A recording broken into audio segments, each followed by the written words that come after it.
할렐루야. 2월 넷째 주일 2부 예배에 나오신 성도님들을 환영하며 축복합니다. 이제 우리 다 같이 몸과 마음과 뜻을 다해 하나님 앞에 예배드리겠습니다.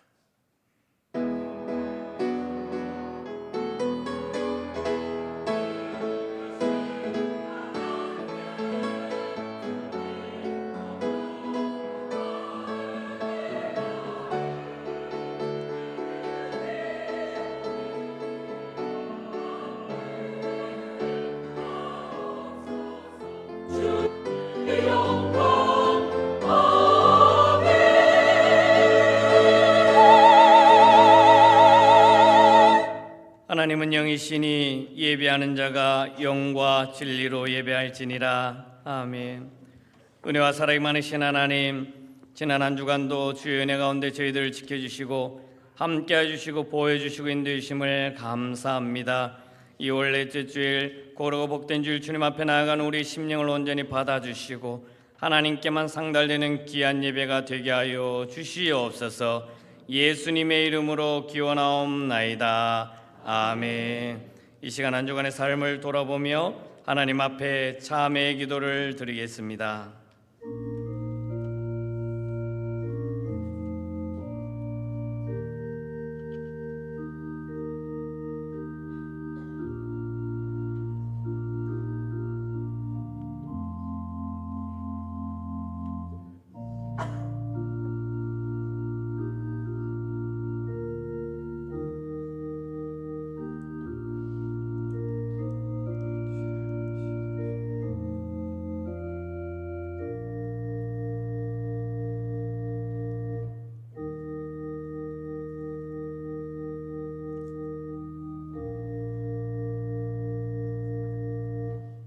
여호와께서 말씀하시되 오라 우리가 서로 변론하자. 너희의 죄가 주홍 같을지라도 누군가 같이 이어질 것이요 진홍같이 붉을지라도 양털같이 희게 되리라. 아멘. 다 같이 사도신경으로 신앙 고백하시겠습니다. 나는 전능하신 아버지 하나님 천지의 창조주를 믿습니다. 나는 그의 유일하신 아들 우리 주 예수 그리스도를 믿습니다.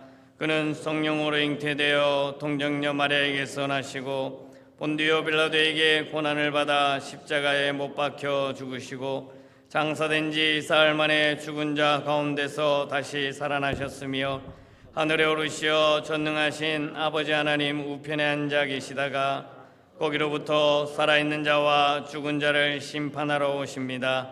나는 성령을 믿으며 거룩한 공교회와 성도의 교제와 죄를 용서받는 것과 몸의 부활과 영생을 믿습니다. 아멘. 다 함께 일어나셔서 영광송 찬양드리겠습니다.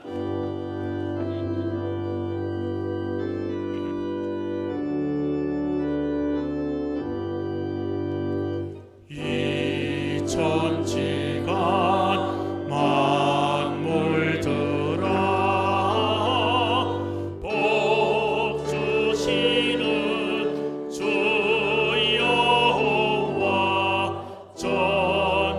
성부, 성자, 성령 찬송하고 찬송하세. 아멘.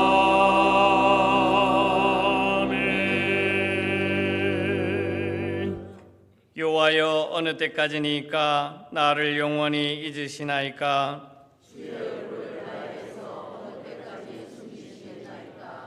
나의 영혼이 번민하고 종일토록 마음에 근심하기를 어느 때까지 하오며 내 원수가 나를 치며 자랑하기를 어느 때까지 하리까. 여호와 내 하나님이여 나를 생각하사 응답하시고 나의 눈을 밝히소서. 두렵건대 내가 사망의 상을 살까 하오며 두렵건대 나의 원수가 이르기를 내가 그를 이겼다 할까 하오며 내가 흔들릴 때에 나의 대적들이 기뻐할까 하나이다. 나는 오직 주의 사랑을 의지하여 싸우니 나의 마음은 주의 구원을 기뻐하리이다. 내가 여호와를 찬송하리니 이는 주께서 내게 은덕을 베푸심이로다. 아멘. 앉으셔서 찬송가 546장 찬양 드리겠습니다. 박수치며 찬양하겠습니다. 주님 약속하신 말씀 위에서 영원토록 주를 찬송하리라. 소리 높여 주께 영광 돌리며 약속 믿고 굳게 서리라. 굳게 서리 영원하신 말씀 위에 굳게 서리. 굳게 서리 그 말씀 위에 굳게 서리라. 주님 약속하신 말씀 위에서 세상 염려 내게 엄습할 때에 용감하게 힘써 싸워 이기며 약속 믿고 굳게 서리라. 굳게 서리 영원하신 말씀 위에 굳게 서리. 굳게 서리 그 말씀 위에 굳게 서리라. 주님 약속하신 말씀 위에서 영원하신 주의 사랑 힘입고 성령으로 힘써 싸워 이기며 약속 믿고 굳게 서리라. 굳게 서리 영원하신 말씀 위에 굳게 서리. 굳게 서리 그 말씀 위에 굳게 서리라. 주님 약속하신 말씀 위에서 성령 인도하는 대로 행하며 주님 품에 항상 안식 얻으며 약속 믿고 굳게 서리라. 굳게 서리 영원하신 말씀 위에 굳게 서리. 굳게 서리 그 말씀 위에 굳게 서리라. 거룩하신 하나님 아버지, 우리와 함께 하시기 위해 낮고 천한 몸을 입으시고 고통 가운데 십자가를 지셔서 그 흘리신 보혈의 피로 말미암아 오늘날 우리에게 구원이 임하게 되었음을 믿사옵고 주님의 끝없는 사랑에 감사와 찬양을 드립니다. 지난 한 주간 동안 우리가 하나님 앞에서 범죄하고 연약하여서 하나님의 마음을 아프게 한 모든 것을 이 시간 고백하오니 용서하여 주시옵소서. 오늘 이 예배를 통해서 이 죄지은 우리의 상처가 회복되며 다시 한번 주님 앞으로 나아가 강건히 서게 하시옵소서. 만물의 주관자이신 아버지 하나님, 나라와 민족을 위해 기도합니다. 사랑의 하나님께서 이 민족을 불쌍히 여기시어 정치적 이념의 갈등으로 혼란하며 그로 인해 경제적 불확실성 때문에 이 나라 이 백성들이 힘든 상황을 맞이하고 있는 실정이오니 전능의 아버지께서 긍휼히 여기시어 모든 상황을 완전히 해결되어 나라와 민족을 통하여 하시고자 하는 놀라운 계획하심을 이루어지게 하시옵소서. 언제나 변함없으시고 신실하신 주님, 효목제일교회를 위해 기도합니다. 2025년 성령의 능력으로 일어서는 교회라는 주님의 주신 귀한 뜻을 실천하고자 온몸과 마음을 다하여 기도하고 노력하는 가운데 있습니다. 저희들의 기도 소리가 쉬지 않게 하시어 기도로 연합하고 힘차게 천국문 바라보고 나아가게 하시고 말씀 중심으로 서도 기도하며 찬양하는 거룩한 효목제일교회가 되게 하시옵소서. 주님, 2025년도 교회 행사와 천국 잔치들 주님 간섭과 주관 아래 은혜롭게 잘 진행되어지길 간절히 원하옵나이다. 오늘은 아동부의 결 성경학교와 그리고 내일 이틀간 안동 국학 진흥원 중고등부 수련회가 있사오니 아무 사고 없이 은혜로운 수련회가 되게 도와주시옵소서. 사랑과 생명이 되시는 주님, 진리를 볼 수 있는 눈과 주님의 음성을 들을 수 있는 귀와 오묘하신 비밀을 알 수 있는 신령한 은사를 주셔서 우리들의 믿음을 보존하게 하옵소서. 주님, 우리는 비록 가진 것이 없으나 하나님의 믿음을 가졌으니 세상에서 가장 부유한 자가 되었나이다. 연약하고 미련하나 주님 항상 함께 하시니 세상에 가장 강하고 총명한 자가 되었나이다. 세상의 명예나 건세가 없으나 주님의 능력과 건세를 받아 능력 있는 자가 되었나이다. 우리로 하여금 주님으로 인하여 늘 자랑하며 만족하는 자들 되게 하시옵소서. 주린 영혼을 어여쁘게 여기시는 주님, 이 시간 간절한 마음으로 무릎 꿇은 성도님들 주님 한 사람 한 사람 찾아가시어 기도하는 간절한 목소리에 응답하소서. 병으로 고통받는 자에게는 이기게 하시고 인간관계로 실망하고 정화하는 마음 생긴 자에게도 주님 위로하고 어루만져 주시고 물질 때문에 어려움 겪는 자들도 주님 채워주시어 천국 창고에 보물을 쌓는 엄청난 역사를 만들게 하시옵소서. 또한 가정 문제, 진학, 취업 등 여러 제목으로 기도하는 모든 성도님들의 기도 제목도 주님 뜻 안에서 이루어 주시길 바라옵나이다.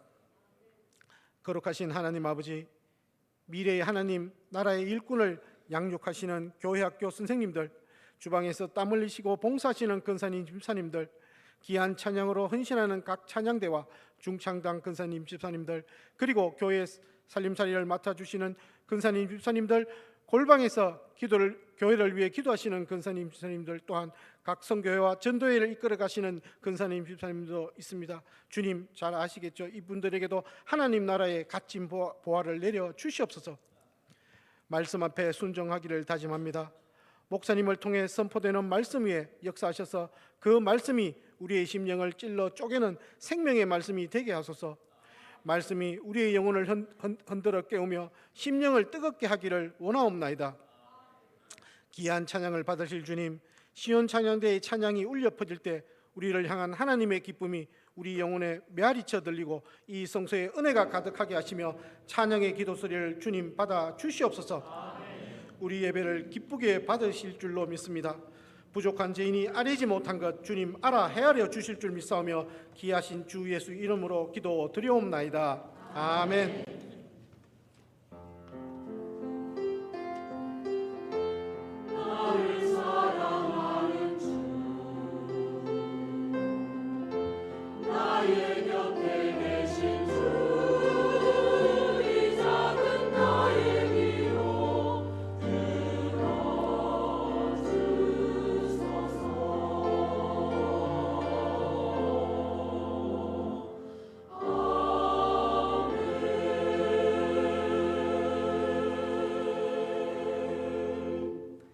이 시간 우리에게 주신 하나님의 말씀은 사무엘상 14장 13절부터 15절까지의 말씀입니다. 구약성경 제간성경 428면 사무엘상 14장 13절부터 15절까지의 말씀입니다. 찾으신 줄 알고 제가 봉독에 올리겠습니다. 요나단이 손발로 기어 올라갔고 그 무기를 든 자도 따랐더라. 블레셋 사람들이 요나단 앞에서 엎드러짐에 무기를 든 자가 따라가며 죽였으니 요나단과 그 무기를 든 자가 반나절 가리 땅 안에서 처음으로 쳐 죽인 자가 20명 가량이라. 들에 있는 진영과 모든 백성들이 공포에 떨었고 부대와 노략군들도 떨었으며 땅도 진동하였으니 이는 큰 떨림이었더라. 아멘.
아멘. 우리 하나님께 영광의 박수 올려드리겠습니다.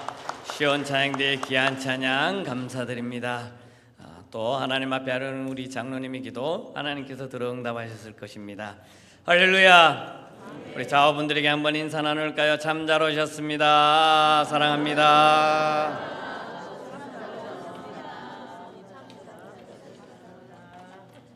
한 주간 평안하셨습니까?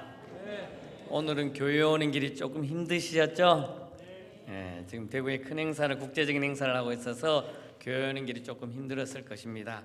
아직도 못 오셔서 혹여나 차에서라도 유튜브로 지금 이 영상을 보면서 예배드리는 분들이 있으면 그 있는 자리에서 하나님의 역사하심이 가득 넘쳐날 수 있기를 간절히 소망합니다. 우리가 삶을 살아가면서 사람이 겪는 여러 가지 감정들이 있습니다. 인간이 겪는 감정들 중에서 두려움이라는 존재, 두려워함, 이 두려움이라는 것은 누구나 다 겪습니다. 예외 없이, 한 사람도 예외 없이 모든 사람이 그 두려움으로 말미암아 자신의 인생의 삶을 겪을 때 때로는 힘들 수도 있고 어려울 수도 있다라는 것입니다. 그럼에도 불구하고 하나님께서는 우리를 통해서 역사하고 계십니다. 무엇보다 하나님은 하나님의 자녀들이 삶을 살아갈 때 비록 세상 속의 삶을 살아가면서 두려워한 존재로서 세상이 두려움을 겪으면서 세상 속에서 많은 자녀들이 두려움을 겪는 그 속에서 삶을 살아가지만 그 속에서 하나님의 역사하심은 우리의 모든 삶을 통해 간섭하고 계시고 인도해 주시고 함께 해 주심을 믿으시기를 바라겠습니다. 이 두려움이라는 것은 인간의 본성이에요. 인간이 본성 중에 겪는 그 감정이라는 것이죠. 특별히 내가 삶을 살아가면서 위험하다고 생각되는 그 상황이나 아니면 나의 미래에 대해서 불확실한 그런 상황 속에 놓였을 때 사람은 다 두려워합니다. 그 두려움으로 말미암아 공포가 오고 불안이 오고 심지어는 나의 삶이 다 무너지게 되는 거예요. 혹여나 여기 계신 분들 중에 높은 곳을 싫어하는 분들이 있을 것입니다. 흔히 그런 분들은 고소공포증이 있다고 말합니다. 그런 분들이 만약 비행기를 타거나 아니면 높은 곳에 가서 밑을 내려다보거나 아니면 유리로 된 곳에 가서 밑을 보라 하면 절대로 볼 수가 없습니다. 왜? 두렵기 때문에. 조금이라도 높은 곳에 올라가면 그 두려움으로 말미암아 나의 모든 육체, 생각까지 다 좌우를 하는 거예요. 심지어 뾰족한 것에 두려움이 있는 사람들이 있습니다. 뾰족한 날카롭고 뾰족한 목 같은 것에 두려움이 있는 사람은 병원에 갈 수가 없어요. 왜? 바늘만 보아도 두려움이 있어서 바늘 놓는 여기만 보도 막 두려워서 온몸이 벌벌 떨리고 심지어 주사를 맞기 힘든 상황까지도 놓일 수 있다는 것입니다. 때로는 벌레, 여러분 벌레는 어떻게 생각하십니까? 벌레를 보면서 손으로 탁 잡는 사람도 있는 반면 그 벌레를 보면서 엄마 기죽어 하면서 막 도망가는 사람이 있습니다. 심지어 작은 바퀴벌레를 보면서 어떤 사람은 그냥 이 뭐야 휴지 가지고 팍 잡습니다. 그런데 어떤 사람은 그 벌레만 보아도 공포스럽고 두려움으로 말미암아 책상 위에 막 순식간에 책상 위에 올라갑니다. 그것이 왜 그럴까요? 두려움이 나를 사로잡고 있기 때문에 그렇습니다. 심지어 요즘은 불안과 우울증으로 말미암아 공황장애를 겪는 많은 분들이 있습니다. 심지어 대인관계에서도 어떤 특정한 사람, 나에게 정말 모욕감을 주고 나에게 어려움을 준 사람, 그 사람만 생각만 해도 벌써 마음이 두근두근거려요. 그리고 그 사람이 나에게 준 모욕감 때문에 내가 그 사람 쳐다만 보아도 직장에서 상사나 아니면 다른 사람이 나에게 모멸감을 주었을 때 그 사람 생각만 해도 두렵습니다. 그 사람 앞에만 서면 왠지 말도 못하고 쭈뼛쭈뼛하게 되고 자신감도 떨어지고 그런 모습, 심지어 사람들과의 관계에서 대할 수가 없어요. 사람들과 어울릴 수가 없어요. 공황장애를 앓고 있습니다. 많은 연예인들이나 TV에 나오는 인물들 보게 되면 특히 지도자라고 하는 많은 분들이 앞에 서서 사람들 앞에 서는 것조차도 두려워서 잠시 생활을 중단하고 자기의 건강을 회복하면서 또 모든 것을 삶을 좀 내려놓고 자신의 모습을 돌아보는 그런 많은 사람들도 있다라는 것입니다. 이러한 것이 왜 그렇겠습니까? 인간이 삶을 살아가면서 세상에 겪는 여러 가지의 삶으로 말미암아 내가 두려워한다라는 거예요. 두려운 존재를 겪고 있다라는 거예요. 내 마음이 지금 두렵다라는 것이죠. 그런데 이런 부분이 우리 예수를 믿는 사람들, 하나님의 자녀들조차도 그러한 두려움을 겪고 있다는 거예요. 하루하루 삶이 매일 즐겁고 기쁘고 행복한 삶만 우리에게 있으면 얼마나 좋을까요? 그런데 그 삶이 계속 이어질까요? 아니죠. 여러 가지 상황 속에서 불안과 공포와 고통과 아픔으로 말미암아 나의 삶이 두려운 삶이 매 순간순간 몰아칠 때가 있다라는 거예요. 그럼 하나님의 자녀로서 그 상황 속에서 어떻게 삶을 살아가야 할까요? 오늘 본문에서는 그러한 두려움으로 말미암아 어려움을 겪고 있는 이스라엘 민족에 대해서 이야기해 주고 있습니다. 성경에서 이스라엘을 괴롭혔던 대표적인 사람들, 그 민족 가운데 한 민족이 어느냐면 블레셋이라는 민족이에요. 한번 사진을 한번 띄워줘 보시겠습니까? 저기 사진에 보면 왼쪽에 파란색이 지중해이고요, 바닷가입니다. 거기 왼쪽에 있는 초록색으로 된 그 지형이 어디냐면 블레셋이라는 지역이에요. 그런데 저기 있는 블레셋이라는 저 족속이 오른쪽에 있는 이스라엘 백성들을 계속 괴롭혔습니다. 심지어 저 블레셋은 작은 규모의 민족이 아니었습니다. 보시다시피 항구가 많은 도시예요. 항구가 많은 민족이에요. 그렇다 보니까 외부의 문물이 발달된 그러한 족속이죠. 그렇다 보니까 저기 족속이 강할 때는 얼마나 강했냐면 심지어 저 블레셋 작은 나라가 저기 밑에 있는 애굽, 그러니까 지금의 이집트, 그 민족 람셋 2세 때 블레셋이 이집트까지 애굽까지 치러 가는 그러한 상황까지 놓이는 것을 보게 되는 것이죠. 그만큼 외세의 모습과 그리고 문화로 말미암아 문무가 발달해서 나라가 번성하였고 힘이 셌다라는 거예요. 그렇다 보니까 당시에 거대한 민족이라고 하는 애굽, 이집트까지도 치러 가는 그런 상황도 경험을 했다라는 것입니다. 그러다 보니까 이 블레셋이라는 족속이 그 옆에 있는 이스라엘 백성들을 그냥 내버려 두지 않았다라는 것입니다. 심지어 사사시대부터 왕조가 있었던 사울 왕, 다윗 왕, 솔로몬 왕, 그 이후에도 이 블레셋이라는 족속이 계속 이스라엘 백성들을 괴롭게 했다라는 것입니다. 심지어 우리가 잘 아는 팔레스타인이라는 말이 어디서 왔느냐? 바로 블레셋이라는 말에서 왔습니다. 블레셋이라는 말을 라틴어로 옮기면 그 라틴어가 바로 팔레스타인, 팔레스틴 이러한 뜻입니다. 그래서 우리가 흔히 중동 지방 예루살렘을 중심으로 이스라엘 민족 그 안에 있는 주변 국가들을 우리가 흔히 팔레스틴 지역이라고 말하고 팔레스타인이라고 말합니다. 이러한 민족들은 어디에서 시작됐냐? 블레셋에서부터 시작되었다라는 것을 볼 수 있습니다. 그리고 오늘 본문의 내용의 말씀을 보게 되면 저기 지도에 나와 있는 것처럼 지도 한번 띄워줘 보시겠습니까? 믹마스라는 곳에서 전쟁이 벌어집니다. 아까 그 주를 확대하고 오른쪽에 사해 바닷가 파란 가운데 부분 있는 오른쪽 하단에 네모 박스라고 되어 있습니다.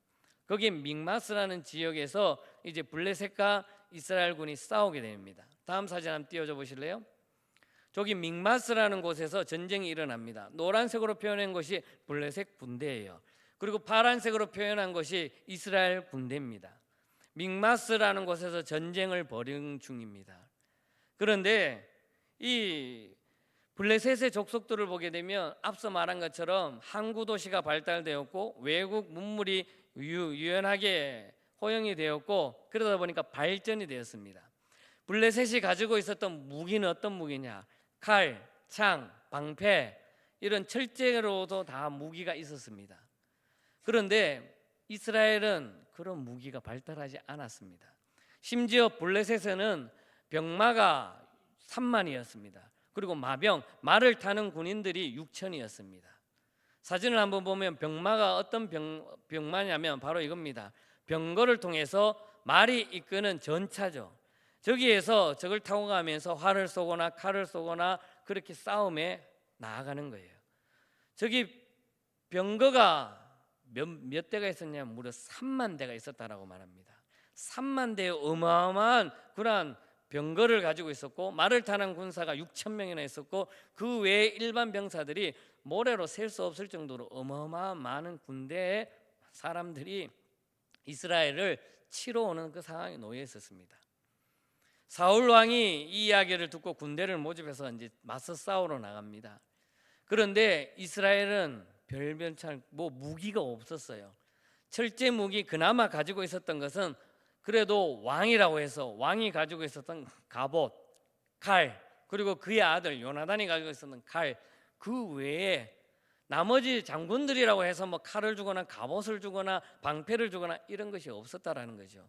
그리고 병사들이라고 모였는데 병사들이 들고 있었던 무기는 그저 농사를 지을 때 하는, 흔히 우리나라 보면 낫이라든지 곡괭이라든지 아니면 이런 농사 짓는 것을 가지고 그나마 그걸 들고 가서 싸움을 하게 되었다라는 것입니다.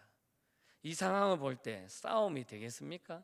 칼과 방패와 창과 하사를 가지고 있는 블레셋과 겨우 농기구에 있었던 그런 곡괭이라든지 이러한 철제, 겨우 그 철제가 농기구를 가지고 전쟁에 나갔던 이스라엘 민족, 그 민족과 싸움이 어떻게 되겠습니까? 그럼에도 불구하고 전쟁을 일으키는 블레셋에 맞서 나가는 이스라엘의 모습을 보게 되는 거죠. 그런데 그 상황, 눈앞에 보이는 블레셋 군대를 보면서 이스라엘 백성들이 혼비백산하고 다 도망갑니다. 숲으로 도망가고요, 굴로도 도망가고, 심지어 요단강을 건너서 그 본국으로 막 다 도망갑니다. 사울 왕이 남아있는 인원이 몇 명인지 확인을 해보니까 겨우 600명밖에 안 되는 거예요. 600명과 마병의 6,000명, 병거를 가진 3만 명, 그리고 수많은 병사들, 그러한 사람들과 전쟁이 되겠습니까? 전쟁을 할 수가 없죠. 그렇다고 무기라도 좋으면 싸움이라도 하죠. 그러나 변변찮은 무기로 어떻게 그들을 맞서 싸우겠습니까? 왕을 비롯하여서 모든 군대에 같이 모였던 이스라엘 민족들이 두려워서 벌벌벌 떨고 있는 상황입니다. 어떻게 저들을 맞서 싸워야 할까? 어떻게 저들을 물리쳐야 할까? 고민하고 있었다라는 거죠. 그런데 이스라엘 백성들이 지금까지 하나님의 역사 가운데 온 모습을 보면 어떤 모습입니까? 하나님의 백성이에요. 하나님께서 택한 백성인데 그것을 깨닫지 못하는 거예요. 사울 왕과 비롯한 모든 백성들이 블레셋 족속의 그 모습을 보면서 두려워 떨고 있었다라는 것입니다. 그런데 그 가운데 유독 한 사람만이 정확하게 지금의 상황을 판단하고 있었다라는 거죠. 많은 사람이 두려움으로 공포심이 오면 자기 앞에 놓여 있는 상황을 판단하지 못합니다. 결정을 못해요. 어떻게 할지를 모르는 상황에 놓여 있습니다. 그런데 유일하게 딱 한 사람, 사울의 왕 아들인 요나단은 그 상황을 판단하는 거예요. 지금의 상황이 어떤지를 정확하게 바라본다라는 거예요. 그것도 믿음의 눈으로 바라보는 거예요. 눈앞에 보인 현상을 바라보는 것이 아니라 믿음의 눈을 바라본다라는 것입니다. 그래서 오늘 말씀을 통해서 우리는 두려움으로 인해서 신앙의 위기가 올 때 과연 어떠한 상황이 펼쳐지고 또 어떠한 상황으로 나아가야만 그 상황을 이기면서 그러한 두려움에서 벗어나는지 말씀을 통해서 함께 나누어 보도록 하겠습니다. 가장 먼저 보게 되면 그 두려움이 사로잡힐 때 사람들은, 특별히 신앙을 가진 신앙의 사람들은 하나님에 대한 나의 불신앙이 가장 먼저 나타납니다. 하나님께서 택한 민족, 하나님께서 택한 백성임에도 불구하고 하나님의 자녀라고 하면서도 내 앞에 두려움이 탁 닥치고 위기가 닥치고 어려움이 생기면 가장 먼저 생각하는 것이 불순종이에요. 대표적으로 많은 사람들이 두려움에 모였을 때 상반되는 두 가지가 나오는데 가장 먼저는 하나님의 말씀에 대해 불순종하는 거예요. 거의 98% 이상이 하나님을 저버립니다. 하나님, 내 앞에 놓여 있는 이 상황이 무엇입니까? 라고 하나님 앞에 외치는 상황을 보여주는 거죠. 즉 말씀에 순종하지 못하고 불순종으로 나와요. 하나님을 따르는 것이 아니라 오히려 나의 생각을 하는 거예요. 그런데 또 하나는 뭐냐면 그 상황 속에서 하나님을 더욱더 의지하게 되고 말씀에 순종하게 된다는 거죠. 이거는 거의 1%나 2%밖에 안 됩니다. 거의 찾아볼 수가 없습니다. 그런데 오늘 말씀에 보니까 오늘 말씀에서는 그 2%에 속하는 1%나 2%에 속하는 사람 단 한 사람이 있습니다. 바로 요나단이라는 것이죠. 심지어 사울 왕은 지금 두려움에 사로잡혀서 어찌할 줄을 모릅니다. 왕으로서 제대로 된 판단을 해야 되고, 우리가 지금 인원이 몇 명, 적군이 지금 몇 명, 그러면 그 상황 속에서 어떻게 전쟁을 해야 되고 어떻게 나아가야 되고 이것을 준비해야 되는데, 왕으로서 그런 모습이 전혀 보이지가 않습니다. 두려워서 어떻게 할 판단이 안 서는 거예요. 많은 사람들이 대부분 그렇지 않을까요? 내가 지금 전쟁에 나가서 싸움을 하는데 우리 군사는 겨우 600명밖에 안 되고 무기도 없고 아무것도 없고, 상대방을 봤을 때는 저기 적진에 보면 어마어마한 군사가 있다 그러면 아무리 뛰어난 지도자로 하더라도 그 상황 속에서 제대로 된 판단을 하기가 쉽지 않다라는 것이에요. 왜 그럴까요? 인간이기 때문에 그래요. 그런데 그 속에서 유일하게 한 사람 요나단은 그 상황의 모습 속에서 무엇을 봅니까? 하나님을 바라보고 있는 거예요. 사탄은 그 상황 속에서 많은 사람들에게 두려움을 주면서 공포심을 줍니다. 그리고는 하나님의 말씀을 순종하지 못하게 만들어요. 이것이 사탄의 법칙이에요. 사탄이 노리는 거예요. 하나님의 자녀들을 어떻게든지 세상 속에서 삶을 살아갈 때 넘어뜨리려고 하는 모습이 바로 사탄의 모습이에요. 지금 사울 왕도 마찬가지입니다. 왕으로서 판단을 못하고 있어요. 장군들도 판단을 못해요. 맞서 싸울 수 있는 그 상황이 전혀 생각나지 않습니다. 그렇다면 그럴 때 하나님의 백성이라고 하면 그 상황 속에서 누구를 의지해야 될까요? 하나님을 의지해야 되죠. 내가 할 수 없을 때, 내가 맞서 싸울 수 없을 때 전적으로 하나님만을 의지해야 되는 것이 하나님의 백성 아니겠습니까? 하나님의 자녀들 아니겠습니까? 그럼에도 불구하고 사울 왕과 이스라엘 백성들은 두려워 떨고 눈앞의 것만 보고 벌벌벌 떨고 있는 것이에요. 많은 사람들이, 그리고 특별히 하나님께서 택한 사람들이 세상에 넘어지는 이유가, 신앙에서 넘어지는 이유가 뭐냐면 거의 98% 이상 불순종의 모습으로 나아가기 때문에 그래요. 그 상황 속에서 더욱더 하나님의 말씀과 하나님의 뜻을 구하고 하나님 앞에 나의 모습을 간절히 내려놓고 전적으로 하나님을 의지하며 나아갈 때 하나님이 역사하시는데 그것을 깨닫지 못하는 거예요. 그것을 볼 줄 모른다라는 거예요. 내가 힘들고 어려울 때 어떤 상황 속에서든지 하나님만을 바라보면 되는데 그 바라보는 것이 쉽지가 않다라는 것입니다. 많은 세상의 사람들이 말합니다. 좋은 게 좋은 거야, 괜찮아, 뭘 하나님 앞에 예배드려. 당시에 사울 왕이 그 상황 속에서 전쟁에 나가기 전에 해야 할 일이 먼저 무엇이었냐? 하나님 앞에 제사 드리는 모습이었어요.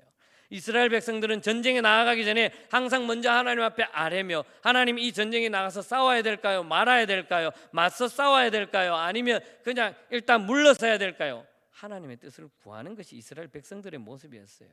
그런데 지금 사울은 왕으로 있으면서 제사장을 불러서 하나님 앞에 예배드려야 되는데 그것조차도 생각하지 못하고 있다는 것입니다. 심지어 그 상황이 생겼을 때 하나님 앞에 제사 드려야 되는데 제사장이 오지 않는다고 자기 마음대로 자기가 먼저 제사를 올려드립니다. 그 모습을 본 하나님께서 그냥 사울 왕을 버리게 되잖아요. 우선순위가 무엇인지, 지금 놓여있는 상황 속에서 어떻게 무엇을 해야 될지를 판단해야 되는데 그 판단이 흐려진다는 거죠. 세상에 많은 사람들은 그럴 거예요. 사울 왕이 제사 드리면 어때? 그게 무슨 중요해? 먼저 하나님 앞에 제사 드리면 나아가면 되지 라고 말을 할 겁니다. 좋은 게 좋은 거 아니야? 좋은 게 좋은 거잖아, 우리 흔히들 말합니다. 그러나 좋은 게 좋은 것이 아닙니다. 옳은 것이 좋은 것이라는 거예요. 즉 옳은 것이 뭘까요? 하나님의 말씀이라는 거예요. 하나님의 말씀을 통해서 옳게 행하는 것이, 그것이 바로 좋은 것인 것을 믿으시기 바라겠습니다. 하나님의 말씀, 하나님께서 가르쳐주신 말씀대로 행하는 것이 하나님의 자녀들의 모습이고, 사울 왕이 전쟁에 앞서서 먼저 제사장이 올 때까지 기다리는 것도, 인내하는 것도 하나님의 말씀이에요. 좋은 게 좋은 것이 아니라는 것이에요. 하나님의 진리의 말씀을 옳게 여기면서 그 말씀대로 제사장이 올 때까지 기다렸다가 제사장과 함께 하나님 앞에 예배를 드리고, 그런 다음에 제사 이후에 전쟁에 나가서 싸우는 것이 왕으로서의 모습이에요. 그런데 그 모든 절차를 다 무시하고 하나님의 법칙, 하나님께서 세워놓은 그 규율과 율례와 법도를 다 무시하고 자기가 하나님 앞에 예배를 드린다고요? 있을 수 없는 일이죠. 지금 같으면 상관없습니다. 지금 같으면 예수님께서 우리의 모든 죄를 속량하기 때문에 내가 누구든지 목사이든지 전도사님이든지 아니면 장로님이든지 권사님이든지 성도들인지 있는 자리에서 하나님 앞에 예배드리면서 나아가면 돼요. 그러나 구약 시대는 그렇지 않았다라는 것입니다. 하나님께서 특별히 예배를 드릴 수 있는, 제사를 드릴 수 있는 제사장을 세워놨습니다. 그 사람만을 통해서 하나님께서 제사를 받으신다는 거예요. 그런데 그것을 무시합니까? 그것을 다 깨어버려요? 하나님이 싫어하시죠. 좋은 게 좋은 것이 아니라는 것이에요. 진리의 말씀대로 행하며 나아갈 때 하나님 말씀에 순종하는 모습, 하나님의 뜻을 따르는 모습, 이 모습이 바로 두려움 속에 사로잡혀 있지만 그 속에서 하나님의 역사하심을 믿음으로 나아가는 하나님의 자녀들의 삶이라는 것을 믿으시기를 바라겠습니다. 두 번째로 모습을 보게 되면 우리가 두려움에 사로잡혔을 때 어떻게 해야 되느냐, 바로 이겁니다. 한번 따라할까요? 온전한 믿음으로 두려움을 극복하고 담대하자. 눈앞에 보여있는 상황은 도저히 인간적인 모습으로 어찌할 수가 없습니다. 지금 이스라엘 민족이 놓여있는 이 상황은 인간적인 모습으로 해결할 수가 없어요. 그렇다고 해서 아니면 저기 큰 애굽에 도움을 요청하거나 아니면 타 민족에서 도움을 요청할 수 있는 그런 상황도 아니었다라는 것이죠. 그런 여력도 없었고, 그렇다면 전적으로 의지해야 할 분은 바로 하나님 한 분, 여호와 하나님을 알고 그 전쟁에 맞서 나아가서 싸워야 한다라는 거예요. 믿음을 통해서 하나님 앞에 의지하면서 나아가야 됨에도 불구하고 왕과 많은 백성들은 그렇게 하지 못했다라는 것입니다. 그런데 그 속에서 딱 한 사람, 유일한 한 사람, 요나단, 사울의 아들 요나단은 그 속에서 정확하게 그 상황을 판단했고 그 상황 속에서 하나님을 전적으로 믿음으로 나아갔다라는 것입니다. 심지어 아버지인 왕에게도 이야기하지 아니하고 자기 바로 수하인 무기를 든 소년 하나만 데리고 적진으로 나아갔다라는 것입니다. 아니 감히 어떻게 큰 무기도 있는 것도 아니고 그리고 능력도 있는 것도 아니고 싸움을 잘하는 것도 아니고 어떻게 혼자 적진으로 쳐들어가겠습니까? 실력도 있는 것도 아니에요. 그런데 그렇게 나아갈 수 있는 그 모습이 어디에서 나타날까요? 바로 믿음에서 나타나는 거예요. 하나님을 향한 믿음에서 나타나는 겁니다. 요나단의 모습을 보면서 우리가 생각해야 될 인물이 있죠. 누구냐면 바로 가나안의 12명의 정탐꾼을 생각해야 되는 거예요. 가나안의 12명, 모세가 12명의 정탐꾼을 가나안 땅에 보내서 정탐하고 오라고 했을 때, 정탐하고 왔을 때 10명의 정탐꾼들은 다 부정적으로 보고를 했습니다. 우리는 안 됩니다. 우리가 어떻게 가나안 땅에 들어갑니까? 가나안 땅을 보니까 거기에는 아낙 자손이 있고 거대한 민족이 있고 많은 사람들이 있습니다. 우리가 어떻게 가나안 땅에 들어갑니까? 우리는 그들에 비하면 메뚜기밖에 안 됩니다 라고 모든 것을 두려워서 벌벌 떨고 우리는 가나안 땅에 못 갑니다 라고 말합니다. 그러나 여호수아와 갈렙만은 아닙니다. 우리는 할 수 있습니다. 비록 저들이 아낙 자손이고 거대한 민족이고 정말 많은 민족들이 있고 풍요한 삶을 살아갈지라도 우리 하나님께서 택한 우리들은 하나님이 우리와 함께하기 때문에 그들은 우리의 밥입니다. 개혁성경에는 밥입니다. 개혁개정에는 그들은 우리의 먹이입니다라고 자신 있게 말하면서 담대히 외치는 모습을 볼 수가 있는 것이죠. 왜 그럴까요? 똑같은 상황을 바라보는 거예요. 똑같은 모습을 바라보는데 그 속에서 하나는 믿음을 가지고 바라보고 하나는 현실을 바라보는 것이에요. 현실만을 바라볼 때는 모두 다 안 된다고 부정적인 모습으로 나갑니다. 그러나 믿음으로 보면서 나아갈 때 하나님이 함께함을 믿으시기를 바라겠습니다. 이것이 바로 요나단의 모습이었어요. 요나단이 나아가면서 이렇게 말씀합니다. 우리 6절 말씀 한번 보겠습니다. 6절의 말씀을 한번 같이 읽겠습니다. 여호와께서 우리를 위하여서 일하실까 하고 여호와의 구원은 사람의 많고 적음에 달리지 아니하였다. 아멘. 요나단은 자기 무기를 든 소년과 함께 가면서 그렇게 외치는 거예요. 여호와께서 우리를 위하여 일하실 거야. 지금 너랑 나랑 둘이 적진으로 가지만 자칫 죽으러 갈 수도 있고 죽음이 우리 앞에 놓여 있을지 있지만 하나님이 여호와 하나님께서 우리를 위하여 일하실 거야 라는 담대한 믿음으로 나아갑니다. 그리고 여호와의 구원은 사람의 많고 적음이 있지 않아 라고 자신 있게 그 적진으로 들어가는 모습을 볼 수가 있는 것이죠. 즉 여호와 하나님께서 내 편이 되어 주신다라는 것입니다. 이 요나단이 적진으로 가는 모습을 보면서 또 우리가 머릿속으로 떠올려야 할 사람 한 사람 있죠. 누굽니까? 바로 다윗이죠. 다윗이 골리앗과의 싸움에서 다윗이 뭐 어린 소년으로서 그렇다고 장성에 대해서 무기를 가지고 있고 좋은 칼이나 창을 가지고 있는 것도 아니에요. 그저 가지고 있었던 물맷돌밖에 없었습니다. 막대기랑 물맷돌밖에 없어요. 그러나 그것을 가지고 블레셋 장군 나아가는 거죠. 블레셋에 많은 군사들이 있고 다윗은 그 어떤 상황 속에서도 블레셋 군대를 물리치려고 나아가는 모습, 그 모습이 바로 이 요나단의 모습이에요. 다윗이 하나님이 내 편 되어 주시고 나의 앞길을 열어주는 그 골리앗을 물리치려고 나아가는 그 담대한 믿음, 그 믿음이 어디 있었냐? 요나단의 믿음과 똑같다라는 거예요. 하나님이 나와 함께 해주시고 지금 내가 칼 하나만 들고 적장에 가지만, 적진으로 들어가지만 그 속에서 여호와 하나님은 내 편이 되어 주신다라는 믿음으로 나아가는 것을 바라볼 수가 있는 것이죠. 이것은 무엇입니까? 하나님을 전적으로 믿고 의지하며 나아가는 것이에요. 여호와의 구원이 사람들이 많고 적음, 무기가 있고 없음에 달려있지 않다라는 것을 확신하고 나아가는 것입니다. 이것이 바로 하나님을 향한 믿음이에요. 두려움이 사로잡혔을 때 그 두려움을 극복하고 담대한 믿음으로 나아가는 것이 바로 하나님의 자녀들이라는 것이에요. 하나님께서 택한 백성의 모습이라는 것이에요. 어쩌면 사울과 많은 백성들이 그 믿음을 가지고 전장에 나가야 되는데 유일하게 딱 한 사람 요나단만 그 믿음을 가지고 나아갔다라는 것이에요. 그랬을 때 하나님은 요나단의 믿음을 보시고 요나단의 모습을 보시고 하나님이 요나단과 함께하는 모습을 볼 수가 있는 것입니다. 요나단은 숫자에 얽매이지 않습니다. 눈앞에 보이는 사람의 모습으로만 의지하지 않았습니다. 눈앞에 보이는 것은 절대 불가능한 일입니다. 절대 있을 수 없는 일입니다. 그럼에도 불구하고 요나단은 하나님 한 분만을 의지하며 믿음으로 나아간 것을 믿으시길 바라겠습니다. 우리가 찬양하는 찬양 있죠. 주님 한 분만으로 나는 만족해, 나의 모든 것 대신 주님 찬양해. 처음 들으셨습니까? 처음 듣는 것처럼 쳐다보셔요. 제가 깜짝 놀랐습니다. 다음에 제가 한번 이 찬양 함께 찬양을 드리도록 하겠습니다. 주님 한 분만으로 나는 만족하는 거예요.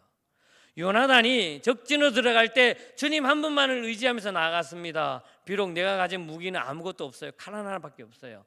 그러나 주님 한 분만으로 만족하면서 전쟁에 나아가고 적진으로를 향해서 죽음을 무릅쓰고 나아갔다라는 것입니다. 그럴 때 이 요나단이 그 상황 속에서 무려 몇 명을 죽였냐? 블레셋 군인들 20명을 죽였어요. 20명을 죽이고 자기 수하의 소년에게 칼로 확인해서 사살하라 하고 20명이나 되는 그 군사를 무찔렀다라는 것입니다. 그 이후의 모습은 어떨까요? 16절 이후의 모습을 보게 되면 블레셋 사람들이 하나님께서 그와 함께함으로 말미암아 서로 진동이 일어납니다. 이 모습이 어떤 모습입니까?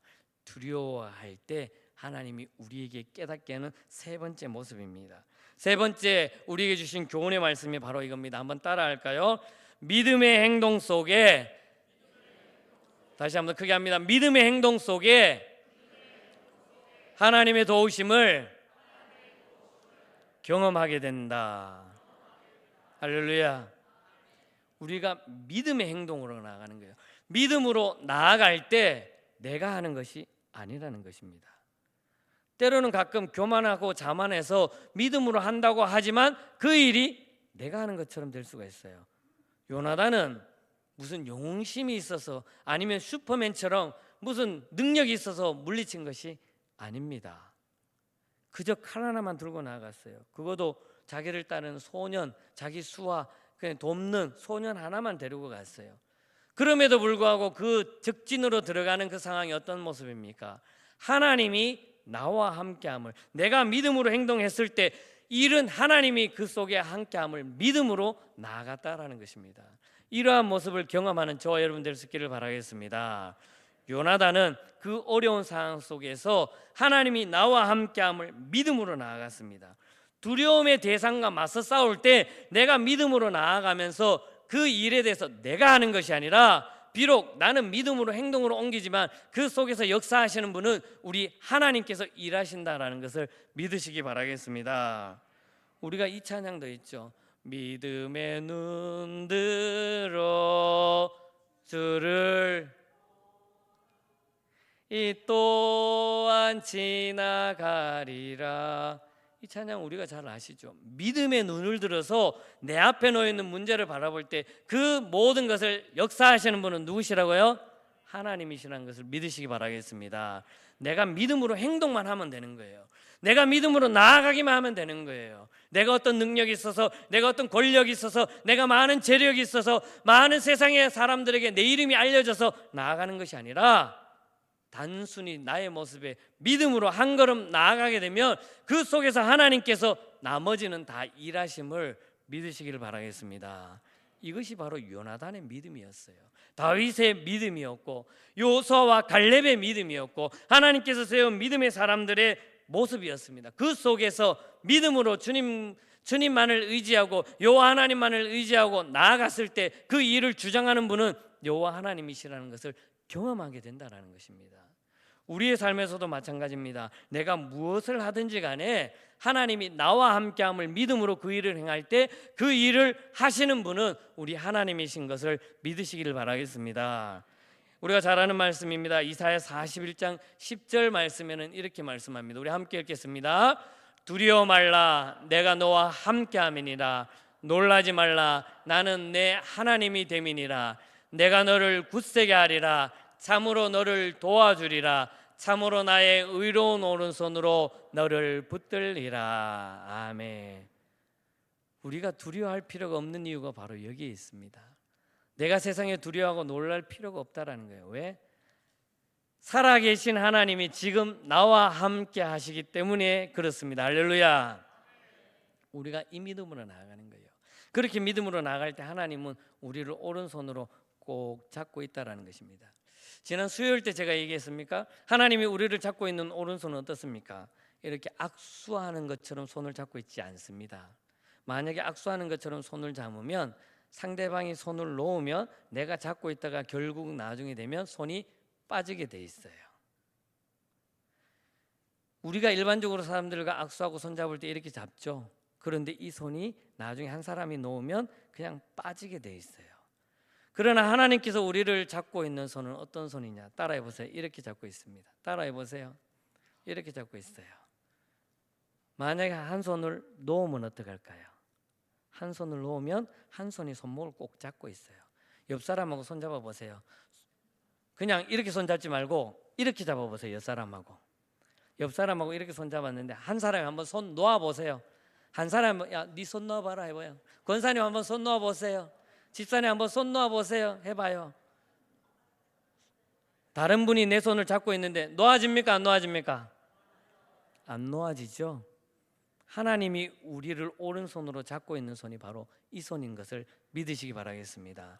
내가 혹여나 하나님 앞에 삶을 살아가면서 세상 속에 여러 가지 힘들고 어려움을 말미암아 손을 놓을 때도 있어요. 손을 놓아버릴 때도 있다라는 거예요. 왜? 우리가 인간이기 때문에. 하나님의 손을 내가 놓칠 때도 있어요. 그러나 우리 하나님은 나의 손을 꼭 잡고 있음을 믿으시길 바라겠습니다.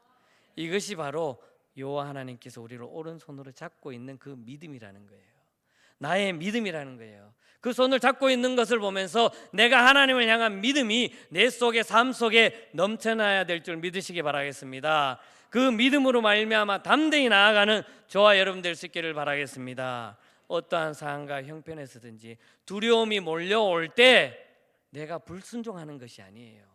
두려움이 몰려올 때 오히려 하나님을 바라보면서 믿음으로 담대함으로 나아가고 그 믿음으로 담대함으로 행동으로 나아갈 때 하나님께서 나의 모든 그 상황 속에서 간섭하시고 그 모든 상황에 하나님께서 주관자가 되어 주셔서 그 모든 일을 해결해 주심을 믿으시기를 바라겠습니다. 온전히 우리 앞에 놓여 있는 상황, 이 문제만을 바라보는 것이 아니에요. 두려운 존재들만을 바라보는 것이 아니에요. 하나님만을 바라보며 요나단처럼 다윗처럼 여호수아처럼 갈렙처럼 믿음으로 전적으로 하나님만을 의지하며 담대한 모습으로 이 두려운 세상 자신 있게 믿음으로 당당하게 삶을 살아가는 저와 여러분들의 삶이 될 수 있기를 주님의 이름으로 간절히 축복합니다. 기도하겠습니다. 은혜와 사랑이 많으신 하나님 아버지, 참 감사합니다. 오늘도 거룩하고 복된 주일 주님 앞에 나아가는 우리 심령 가운데 오늘도 말씀을 통해서 깨닫게 해주심을 감사합니다.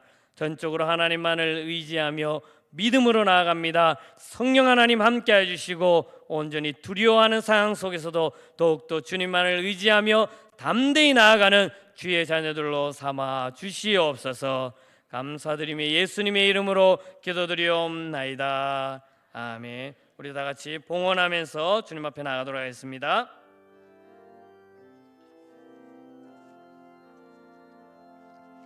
나의 생명을 드리니 주 영광 위하여 사용하옵소서.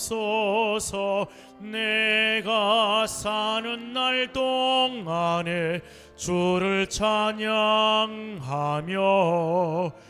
기쁨의 제물 되리.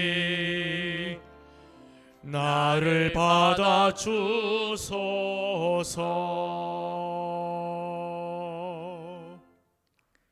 거룩하시고 사랑이 많으신 하나님 아버지, 참 감사합니다. 늘 언제나 부족하고 나약한 우리의 모든 삶을 인도해 주시고 함께 해주신 하나님 감사합니다. 특별히 지난 한 주간 동안도 여러 가지 우리의 삶 가운데 친히 하나님의 도우심과 인도하심과 동행하신 가운데 오늘 주님 앞에 나아가며 예배드릴 수 있도록 인도해 주심을 감사합니다. 어떠한 상황과 형편에서든지 오직 주님만을 바라보게 해주시고 믿음으로 담대히 나아갈 수 있도록 우리의 모든 삶을 주장하여 주시옵소서.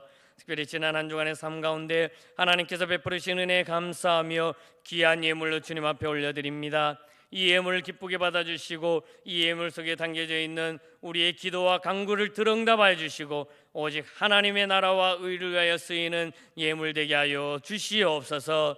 11조 예물, 감사 예물, 선교 예물, 건축 예물, 작정 예물, 주정 예물, 하나님 이 모든 예물 속에 우리의 모든 삶이 담겨져 있사오니 나의 모든 삶을 온전히 주님 앞에 드리는 우리의 심령 가운데 하나님께서 부으시는 놀라운 은혜로만 가득 채워 주시옵소서.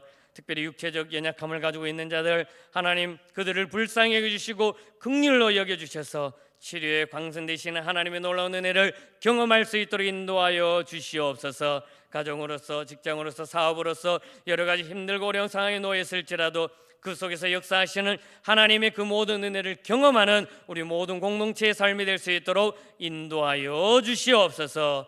모든 은혜 감사드리며 사랑 많으신 예수님의 이름으로 봉헌 기도드리옵나이다. 아멘.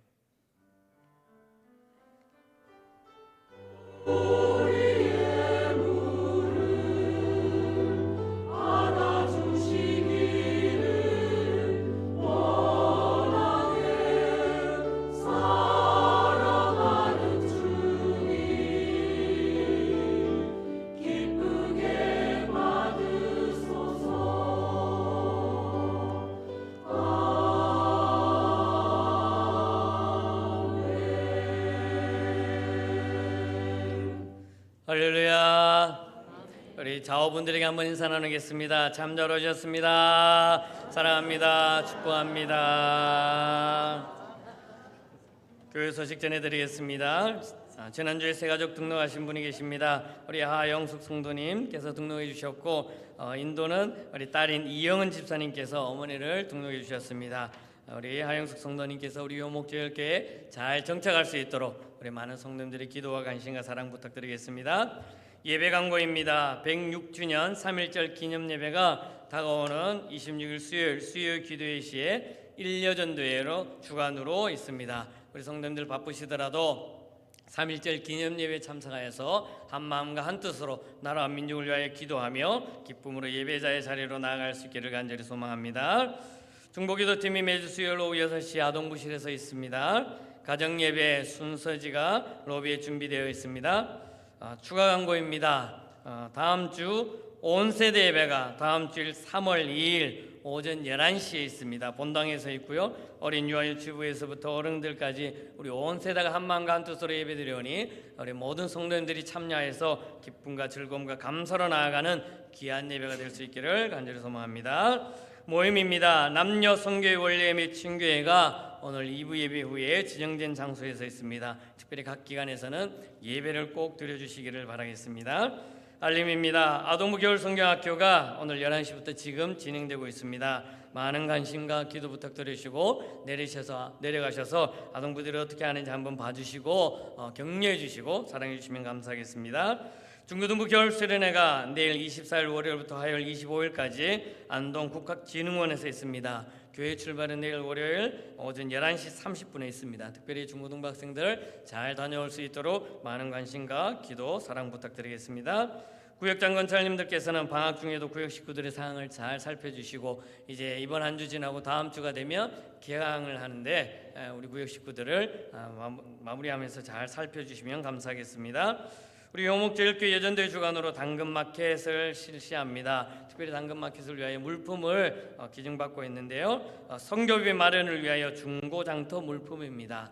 우리 성도님들이 많은 협조를 부탁드려서 우유라든지 주방용품, 잡화, 액세서리, 가전 등을 자유롭게 내주셔서 이 일에 있어서 어려움 없더라고 성교비를 마련해서 좋은 곳에 쓸 수 있도록 많은 우리 성도님들의 협조를 부탁드리겠습니다. 혹 물건을 가져오실 때 버리는 거 아니에요.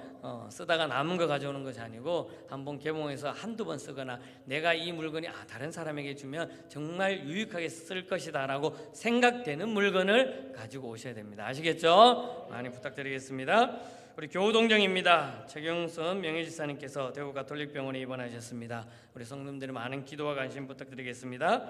우리 이강상 집사님, 배복자 집사님 가정에서 수성 알파시티 동아 IOC 아파트 상가에 동해 횟집을 개업했습니다. 개업을 축하드리며 우리 성도님들 많은 이용 부탁드리겠습니다. 우리 개업하신 그 가정을 위해서 큰 박수 부탁드리겠습니다. 축하합니다. 우리 조민혁 집사님과 우경아 집사님 가정도 새로운 삶의 터전인 동구 효목로 1길 42-2 곳으로 이사를 했습니다. 우리 축하하겠습니다. 새로운 곳에서 하나님의 놀라운 은혜를 경험하시기를 바라겠습니다. 이상으로 교회 소식 마치겠습니다. 우리 다 같이 일어나셔서 결단 찬송 함께 드리도록 하겠습니다.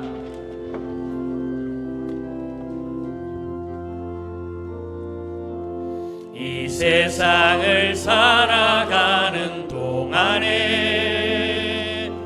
나의 힘을 의지할 수 없으니 기도하고 낙심하지 말 것은 주께서 참 소망이 되심이라. 주의 길을 걸어가는 동안에 세상에 거두지할 수 없으니 감사하고 낙심하지 말 것은 주께서 참 기쁨이 되심. 하나님의 꿈이 나의 비전이 되고 예수님의 성품이 나의 인격이 되고 성령님의 권능이 나의 능력이 되길 원하고 바라고 기도. 하나님의 꿈이 우리 두 손 높이 들고 하나님의 꿈이 나의 비전이 돼 예수님의 성품이 나의 인격이 되고 성령님의 권능이 나의 능력이 되길 원하고 바라고 기도합니다. 아멘.